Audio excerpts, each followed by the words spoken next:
trousers pattern for the Slytherin project will be Black Snail's women's trousers and gaiters. I'm not sure if I'm going to make the gaiters or not, but I will definitely make the trousers. This pattern is really clear, really nice. I like it, but it is designed for someone wearing a corset. It says in the pattern, you know, that they shrunk it down 2 inches. And so based on what I did for the previous trousers pattern from the same pattern company, I actually added in 4 inches to the pattern.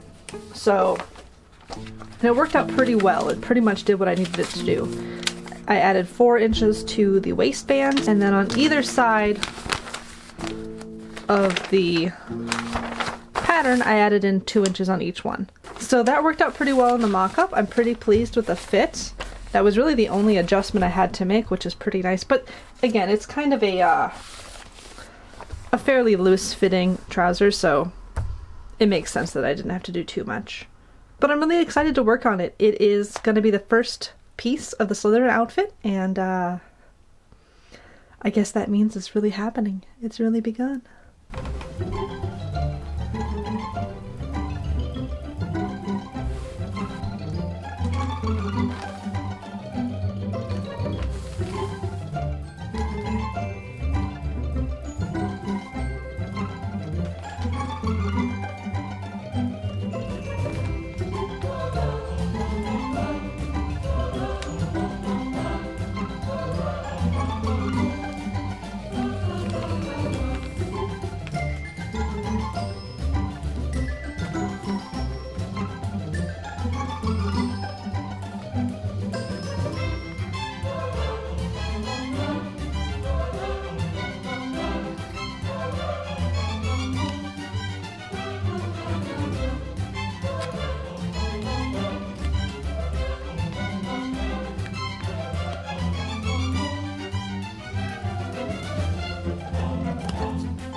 Okay, quick aside here as I'm in the middle of cutting things out of this wool, which I really do like this wool, which is that I am kind of a trash monster and I just cut things out of my floor. Like this is the floor of my bedroom. This is not a fancy studio. And I'm able to do this because I cheat, basically. I have a floor bed and I just get to put it away. So that's where I sleep. I pull it out and basically my bed goes right here.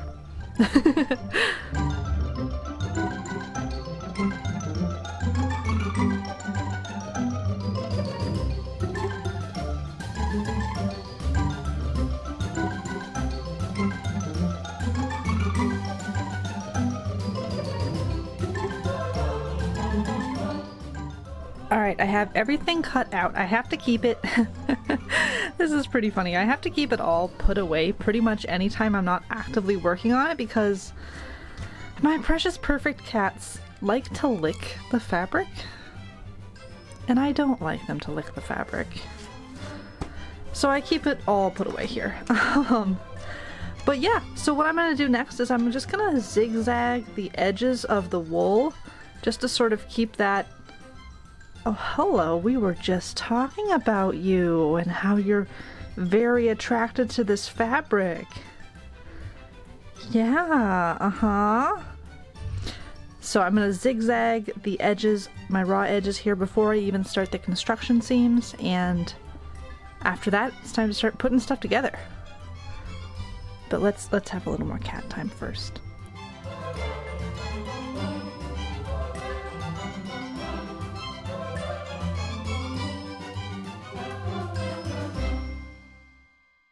Alright, ignore the plow sounds. Sorry, it's snowing and there were just gonna be plow sounds tonight. But I just went through and I zigzagged my edges here, and I was looking at things and I was like, something isn't right. Oh, there goes a plow. Bye, plow. Somehow one of my back pieces ended up like bigger. And I honestly don't know how or why.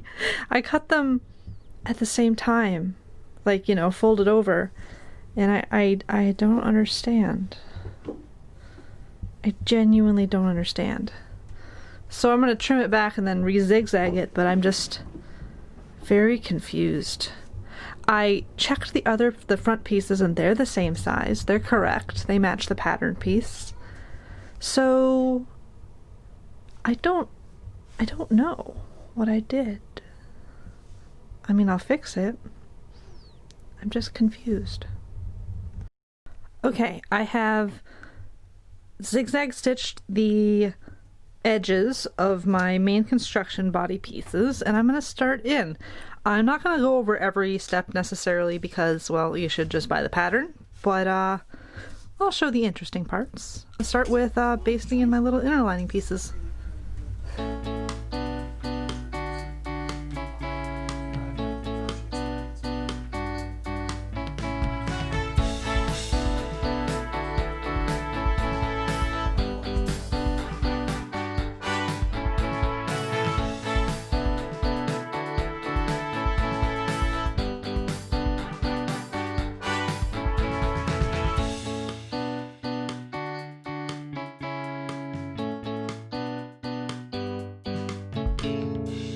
I'm putting the side pleats in on my front and back pieces here, and I had to stop and clean my iron.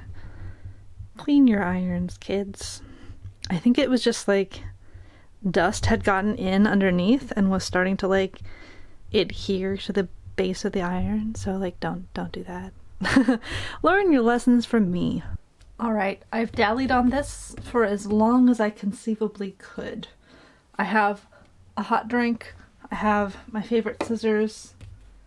It's time to construct the fly.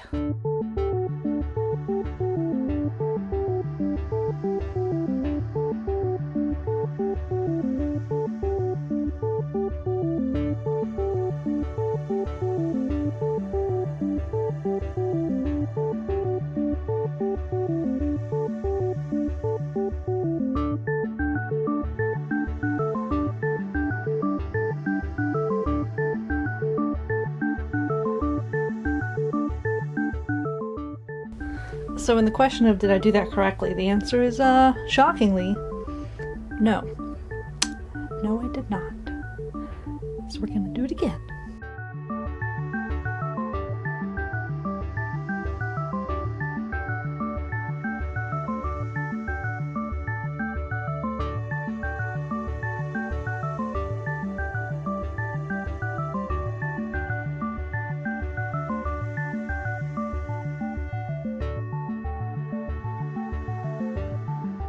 Alright, I've got everything sorted. I have my fly correct now, but when I would put it in incorrectly, I actually cut down my seam allowance, and that was a boo-boo.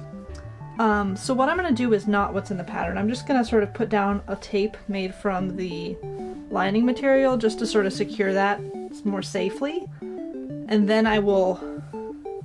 I'm 90% sure that I did this right now. We're gonna go forward.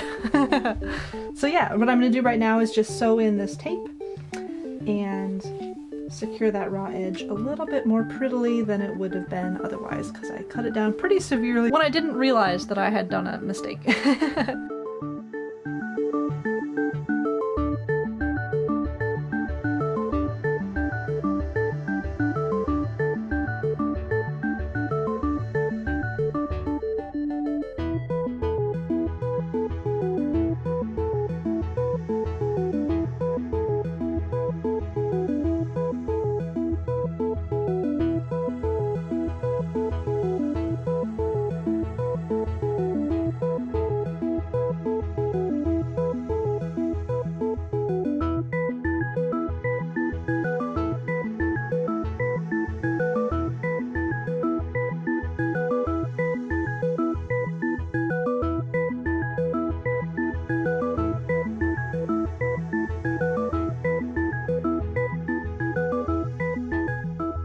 Okay, I think despite all of the problems, it is in. So here's the tape that I inserted. I just hand stitched it kind of with a running back stitch. to cover up the the very, very trimmed edge that I did. And here is the fly. So I will put buttonholes in here. I didn't do it now because I'm lazy. I will do it later. Since I'm going to do them by hand, it doesn't really matter that it's already in. And yeah, all I have left to do is get the other side finished, and then the fly is all done. Woohoo! So I did a bad, and I'm trying to decide what to do about it. There's like still dust on the bottom of my iron, and it burned onto this. This is where the buttons will go on the fly. I'm trying to decide what to do about it, because it won't be very visible, so I might be okay leaving it. And I have plenty of fabric left over. I have like, I don't know, 1/4 of a yard left, so I could easily recut this and resew it in. I think what I'll do is leave it overnight and then kind of decide about it in the morning. I'm really quite torn. It is a pretty noticeable burn. It is definitely like, oh yeah, you burned it. But on the other hand, I'm in the middle of felling down the backing, and the buttons, like, it won't be noticeable from the outside of the garment. Choices. Okay, it's been like 4 minutes, but the answer is obviously to pull it out and redo it. So I'm gonna redo it. Yay! Okay, so I still have to fell in the lining there, but yeah, I think that was the right decision. That was gonna be an eyesore. It wasn't that much work, all things considered. So, all right, new button catch is in. I'll finish that up, and then we'll move forward. And this one could go to hell. Sorry, bud. You're out. Goodbye. All right, so I am wearing the same shirt, but it's a different day. Don't judge me, it's 2020. I am working on the pockets for these trousers, and these are slightly different from the pockets of the last pair of trousers I did from the same pattern company, Black Snail Patterns, which is that a sliver of it is actually in the fashion fabric, and I assume that's so like when your pocket sort of gapes open, the fashion fabric is what you see. So I think that's kind of a nice way of doing it. But it does have the same sort of trick, which is that none of the seams are at the fold of the pocket bag. So when you shove your hand in or shove what else in, it does not put pressure on a seam here, which I think is very, very smart. So I'm just going to mark where to insert these and start sewing them into my trousers. The pocket bags are in. This is my favorite stage because it just looks so damn silly. Like, this is the underside part of the leg. Here's the pocket bag, and here's the top side part of the leg. Ignore all the piles. It just looks so silly. I like it though. I like it.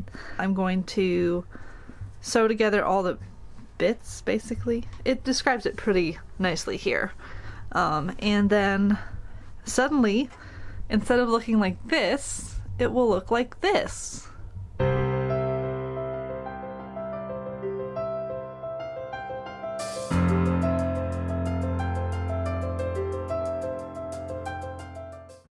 I have my trouser legs all put together, and I have to say I really, really like this wool. It just, everything looks so classy, and it just feels really, really nice. So yeah, so I have the two individual trouser legs. They're not connected to each other yet, but I wanted to show off how lovely the pockets are. I really like this way of doing pockets. I think that this pattern is quite good so far. I'm excited to see it all come together still. It definitely, well, it's hard to see stuff in a mock-up, you know. It's just not the same. I did put in a little bit too much reinforcement maybe around the pocket flap, so I'm gonna trim some of that back now before I go forward, because it's a little bit bulky, and I need some of that, but I don't need all of that. So yeah, I'm gonna do that, and then once I get the knee straps and the waistband on, after I do the inner legs, then I can finally untack this pleat, because this is actually a big, like almost 2-inch deep pleat here on all the pants. on both sides of the front and back. And that's where the whole design element comes in. So yay, we're getting there. I think it's coming together really well. Okay, confession time. Also, it's New Year's Eve. But okay, so I was putting everything together, and the trousers, I did a quick fitting. The trousers fit pretty well. I whacked together all the seams. Like maybe a couple darts in the back to make it a little bit more fitted, but relatively, like, there was plenty of room, basically. I could make it more fitted, but there was plenty of room. But the waistband didn't fit, and it was like several inches too short, and I realized what I did. When I added the room I needed on the pattern, I forgot that I was essentially timesing by 4 rather than by 2 when I added that extra in. So I did like a certain amount of inches on all 4 seams, even though it was only on 2 pattern pieces, it was 4 seams. So I needed to essentially double what I added. So it's not going to look as clean as maybe it could otherwise, but I think it will be okay. I split the waistband down the middle. I'm going to add in what I need, and I'm hoping when it's all finished it will be a fairly minor alteration. But I'm feeling a little bit like a dunce. It is what it is. Things could be worse. Remember how I was so sure just a second ago that adding this in would solve everything? Well, it turns out I forgot to include the overlap for the button catch. So this overlaps here, obviously, so the buttons can go between here, and so buttons, buttonholes, everything goes there. I forgot that it would need to overlap, because I need to put a button here as well. So I am once again adding to my waistband. I'm getting pretty sick of altering this, so I hope this works, because I would like to be done now. Okay, I've got the waistband on, everything works, I did a quick fitting. It is too big, but it's too big in a way where I think if I could do some very, tasteful darts, it'll actually look quite fitted, which is what I was hoping for after all. So I will note, I did this waistband wrong. They have a very clever system here, which is you add in your interfacing, you fold it over, and then I'm explaining this badly, but the way you put it in, you sew one side, then you flip it, press, and then fell it down, so there aren't any raw edges. I obviously have raw edges coming out of my wazoo, but I think it will be fine. It's always something. So the knee straps are very much in the same style as what the waistband should have been. For these, I will do it correctly, partially because now I know, and partially because I think the bulk won't matter as much around the knee strap.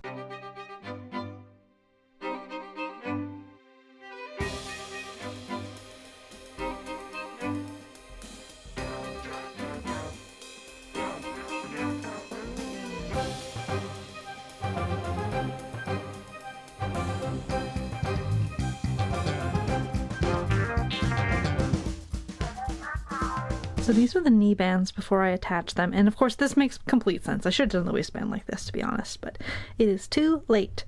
So yeah, the interfacing is catch stitched, and then this will be sewn to the outside, and this side will be felled into the inside of the band, so there will be no raw edges showing, which is very clever and obviously the correct way to do things. So I have both of these prepared.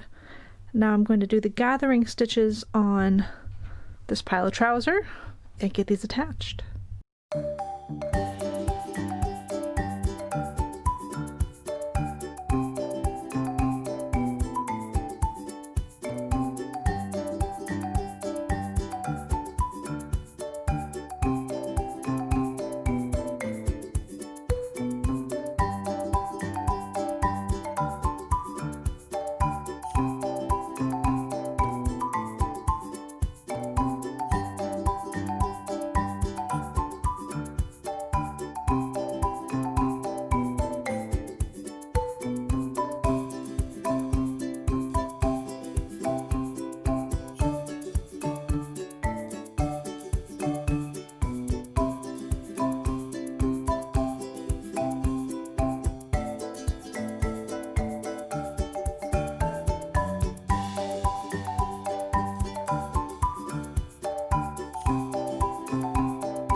Yay, I finished my knee bands. I think they look fabulous. I really, really like the little pleats, or gathers, I guess.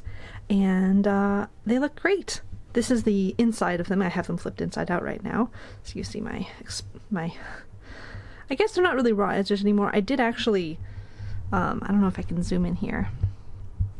I did actually zigzag stitch my main body pieces, so these should be fairly stable. I'm undecided if I will treat them further or not, but everything is fairly stable down here. I undid all of my gathering stitches, I pulled them out, which is very painstaking, and I also undid my giant pleats. So the pleats on the front and back of the trousers are open, and everything is very poofy, and I love it.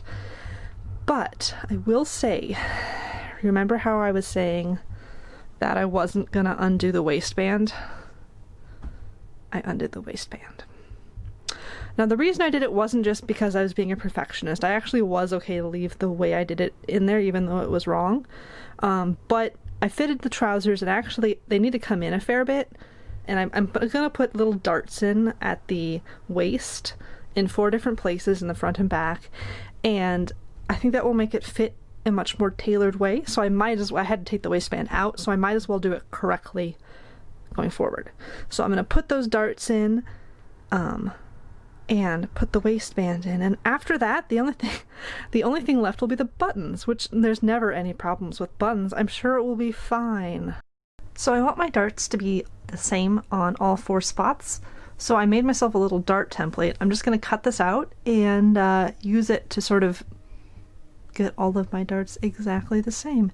I know I could just do this on the garment, but I'm not good at doing the same thing over and over again, so this will help me cheat.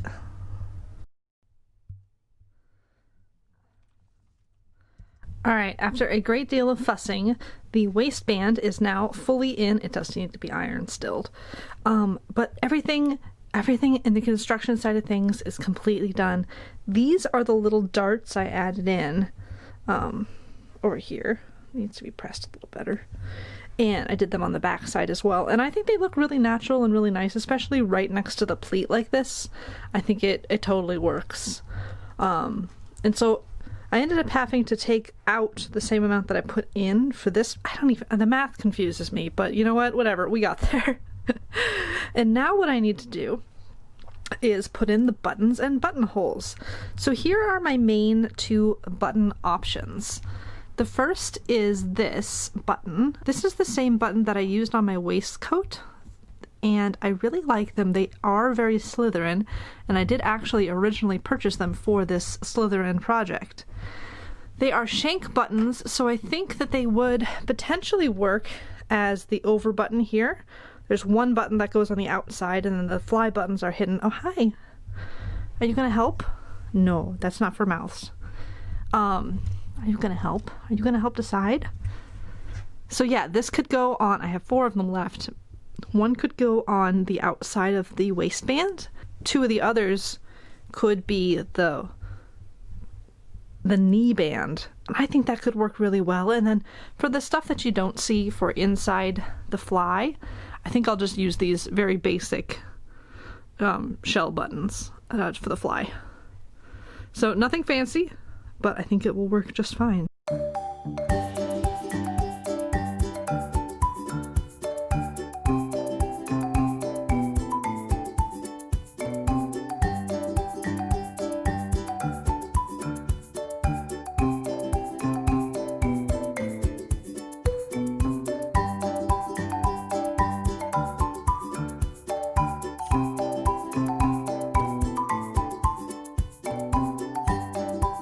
The trousers are complete, and I am so happy with them. They are so poofy and ridiculous because of the pleats, and I kind of like the way that my buttonholes turned out. Some of them are better than others, but luckily the big main one is good. And I think everything worked out really good. I've got my all of my buttons in, and it's a very satisfying pair of trousers. I'm very, very pleased. I kind of alluded to this in the earlier clips here, but I figured out all of my math issues with the waist, and it all makes sense. I added 4 inches too many to the waist of the trouser and the right number to the waistband, and so that's why I had to do the darts, basically. And it worked out, and it's fine. It took me a while to get there, but it's fine. I'm just so pleased. I think that these are really lovely trousers. Here you can see evidence of one of my mistakes where I had to add in a little bit, but like, it doesn't really matter. It's fine. It's got such big deep pockets. Ugh. They're good pants. I'm really pleased. I'm really pleased. So I totally love these trousers, and one of the things that I love the most about it is that it's not trying to be slimming.